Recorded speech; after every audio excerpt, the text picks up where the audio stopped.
إن الله لا يغفر أن يشرك به ويغفر ما دون ذلك لمن يشاء ومن يشرك بالله فقد ضل ضلالا بعيدا۔ ان اللہ تعالیٰ نہیں مغفرت کرتے ان کے یشرک بھی کہ اس کے ساتھ شرک کیا جائے۔ شرک کا کلمہ بھی ہم اردو میں استعمال کرتے ہیں، اشرکا یشرکو، شرک۔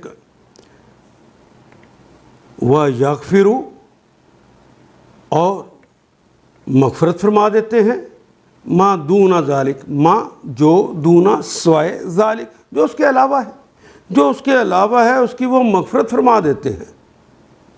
لمن یشاء، یعنی کہ سب کی، لام کے لیے، من جسے، یشاء جسے وہ خود چاہیں، لمن یشاء جسے وہ خود چاہیں، ومن یشرک، واو کا مطلب اور، من کا مطلب جو، یشرک باللہ جو شرک کرتا ہے اللہ کے ساتھ، فقد، فا کا مطلب پس، قد کا مطلب یقیناً، ضل ضلالا بعیدا، ضل وہ گمراہ ہوا، اس نے راہ کھوٹی کر دی۔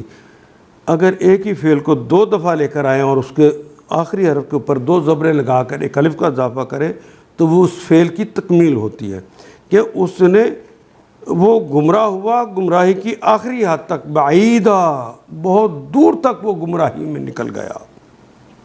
فقد ضل ضلالا بعیدا، اللہ کے ہاں بس شرک ہی کی بخشش نہیں ہے، اس کے سوا اور سب کچھ وہ معاف کر سکتا ہے جسے وہ معاف کرنا چاہے۔ شرط یہ جسے وہ معاف کرنا چاہے اسے معاف کر دیتا ہے۔ جس نے اللہ کے ساتھ کسی کو شریک ٹھہرایا، وَمَن يُشْرِكْ بِاللَّهِ فَقَدْ ضَلَّ ضَلَالًا بَعِيدًا، تو وہ گمراہی میں بہت دور نکل گیا ہے۔